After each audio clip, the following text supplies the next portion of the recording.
नमस्कार, मैं हूं अमित और आपने देखना शुरू कर दिया है अपना यूट्यूब चैनल सच न्यूज जागो। आज हम आपको बता दें कि गाजीपुर जिले के क्षत्रिय महासभा के युवा अध्यक्ष राजकुमार सिंह जी के नेतृत्व में आज एक टीम का आयोजन किया गया है। आइए हम आपको दिखाने की कोशिश करेंगे कि राजकुमार सिंह जो हैं लोगों को क्या संदेश दे रहे हैं। आप देखेंगे इस वीडियो के माध्यम से। सब हमारे ऊपर लाते चले गए और समाज हमसे गिरा करता चला गया।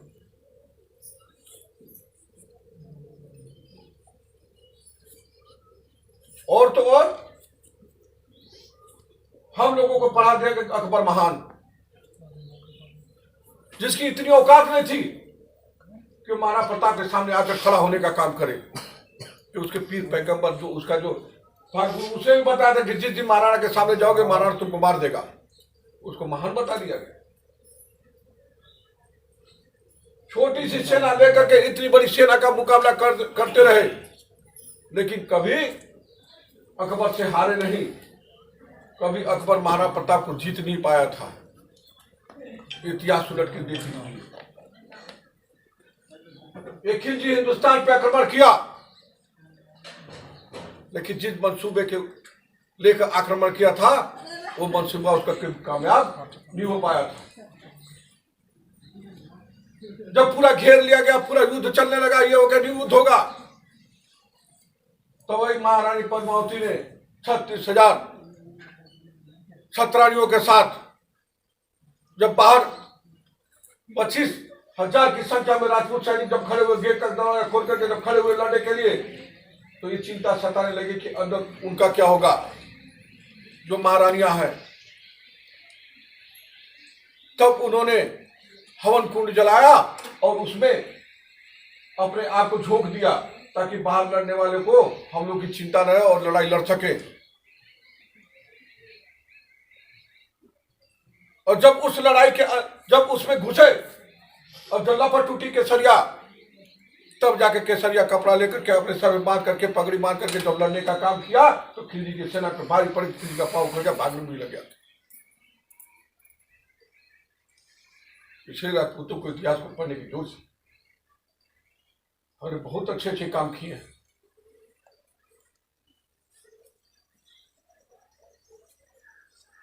आज जितना हमारे अंदर है किसी और के अंदर नहीं है। समाज आज भी आप समाज के अंदर जाइए, बाप दादाओं का पुरानिया हो चाहे कोई भी उदाहरण जब भी दिया जाता है, आप ही का उदाहरण दिया जाता है। कहा जाता है हरिश्चंद्र की औलाद हो। कौन है हरिश्चंद्र? दो नहीं थे, छत्री थे। कहा जाता है कर्ण कर्ण कर्ण कौन थे? छत्री थे। जब जब जहां जहां भी उदाहरण दिया जाता है, आपका उदाहरण दिया जाता है, क्योंकि भगवान राम ने होते तो समाज में मर्यादा नहीं होती, विष्णु ने होते तो प्रतिज्ञा भी नहीं होती, भीम न होते तो बल भी न होता, कर्ण न होते तो दानवीर भी नहीं होता, हरिश्चंद्र होते तो सच्चाई भी नहीं होती समाज के अंदर। महाराणा प्रताप, पृथ्वीराज चौहान, शिवाजी महाराज, अनेकों जो छत्र थे, और मां पद्मावती भी नहीं होती तो समाज में स्वाभिमान नाम की चीज भी नहीं होती। ये सब छत्री कुल से आते हैं। हमें तो गर्व करना चाहिए अपने इतिहास के ऊपर। जो शेक्सपियर था, हम लोग का इतिहास पढ़ा था, जो विश्व का सबसे बड़ा वो था इतिहास का, उसने भी कहा था कि अगर वर्ल्ड का इतिहास पढ़ना है तो हिंदुस्तान का इतिहास पढ़ के देखो। अगर वर्ल्ड के इतिहास में से हिंदुस्तान का इतिहास निकल जाए तो वर्ल्ड का इतिहास जीरो हो जाएगा। और उसने ये भी एक लाइन लिखा था नीचे कि हिंदुस्तान के इतिहास में अगर किसी का इतिहास पढ़ना हो तो राजपूतों का इतिहास पढ़ के देखो, क्योंकि राजपूतों का इतिहास निकल जाएगा तो हिंदुस्तान का इतिहास जीरो हो जाएगा। हम लोग कर क्या रहे हैं? हम लोग अपने मूल चीज को भूले हुए। एक बता दे ठाकुर सूर्य, अच्छा ठाकुर मस्त मांस मदिरा कभी हमारा पूजा नहीं था। हमको मांसाहारी बनाया किसने? मुसलमानों ने। हमको मदिरा पिलाया किसने? मुसलमानों ने। क्योंकि हमारे ऊपर विजय पाना चाहते थे, इसलिए हमको वहां पे बैठ गया। और जब हम मांस खाने लग गए, मंदिर पीने लगे, हमारी मति भ्रष्ट हुई और हम बिलाते हुए चले गए। क्या भगवान राम ने कभी मांस खाया था? कृष्ण ने मांस खाया था? कृष्ण ने मांस खाया था? पृथ्वीराज चौहान ने, महाराज ने मांस खाया था? महाराणा प्रताप ने मांस खाया था? घास की रोटी खाई थी, मांस नहीं खाया था। मांस खा सकते थे ना, घास की रोटी खाई थी।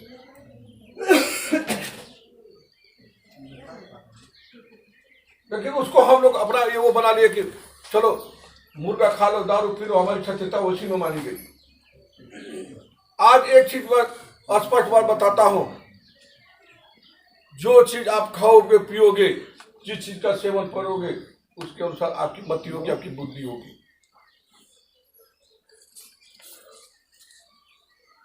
मैं तो साफ कहता हूं कि क्षत्रिय समाज सिर्फ एक चीज छोड़ दे, सिर्फ एक चीज छोड़ दे, दारू पीना छोड़ दे, उसकी 80% समस्याएं तुरंत की तुरंत हल हो जानी है।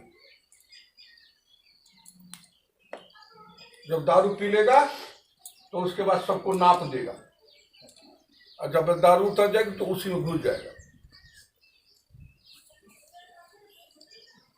क्यों भाई? आज हम लोग के पास भले सब्जी खरीदने के लिए पैसा ना हो, दूध खरीदने के लिए पैसा ना हो, लेकिन ऐसी लत पड़ी है कि दारू खरीदने के लिए कहीं ना कहीं से भले कुछ बेचना पड़े, बेच देंगे, लेकिन दारू पिएंगे। जबकि ये ऐसी चीज है कि हमें हर चीज से नुकसान करती है, सामाजिक, राजनीतिक, वैचारिक, घर गृहस्थी, सेहत, परिवार, सारा का सारा चीज बर्बाद होता है। उस बर्बादी के पीछे हमको भागने की जरूरत क्या? जितने पहले पहलवान होते थे, चाहे किसी भी बिरादरी में पहलवान पैदा हुए हो, संगठन धीरे धीरे धीरे धीरे समय काल परिस्थिति के अनुसार बनता गया, बिगड़ता गया। लेकिन गाजीपुर के अंदर यह संगठन पिछले 3.5-4 साल पहले शुरू हुआ, और 3.5-4 साल पहले जब यह संगठन शुरू हुआ तब हम लोग कोई ज्यादा लोग नहीं, सिर्फ 4-5 लोग थे। 4-5 लोगों ने मिलकर के संगठन चलाया, और जिला संरक्षक हमारे नीलू सिंह बने उस समय। तब हम लोग एक कार्यकर्ता के रूप में चले थे, और जब हमें जिला अध्यक्ष का पद दिया गया तब से मेरी जिम्मेदारियां बढ़ती चली गई, और आज ये स्थिति है, जब जिला अध्यक्ष का पद पाया तो मैंने एक कसम खाई थी कि यह संगठन का नाम सिर्फ क्षत्रिय कुल में नहीं, गाजीपुर जनपद के हर एक बच्चे, बूढ़े, जवान, चाहे किसी भी बिरादरी का हो, उसकी जुबान पे हमारा नाम हो। और उसके साथ साथ मैंने एक और बीड़ा उठाया था कि क्षत्रिय संगठन के साथ चलने के साथ साथ मैं क्षत्रिय धर्म का भी पालन करूंगा, और क्षत्रिय धर्म के पालन के अनुसार अपने भाई, बिरादर, कुटुंब की रक्षा करते हुए, सम्मान की रक्षा करते हुए, उनके सुख दुख में शामिल होते हुए भी, अगर मेरी छत्र छाया में किसी भी वर्ग का प्राणी आएगा और कोई भी आकर मदद मांगेगा, उसकी मैं मदद करूंगा, और मैं आज करता हूं। अगर कोई मदद मांगता तो मैं उसके आगे नहीं जाता हूं कि ये कौन है, उसकी मैं मदद करने का बीड़ा उठाए, क्षत्रिय धर्म का पालन करता हूं। यह संगठन कहता है कि क्षत्रिय धर्म का पालन करिए। सबसे बड़ी चीज है ये युवा वर्ग है, आप लोग भी जुड़े हैं। बहुत से लोग क्षत्रियों के बारे में, जब क्षत्रिय है क्या, बस लिख लिया सिंह, लिख लिया राजपूत, लिख लिया ठाकुर, मुझे क्षत्रिय नहीं होता। क्षत्रिय होने के लिए क्षत्रियों का इतिहास पढ़ना पड़ता है।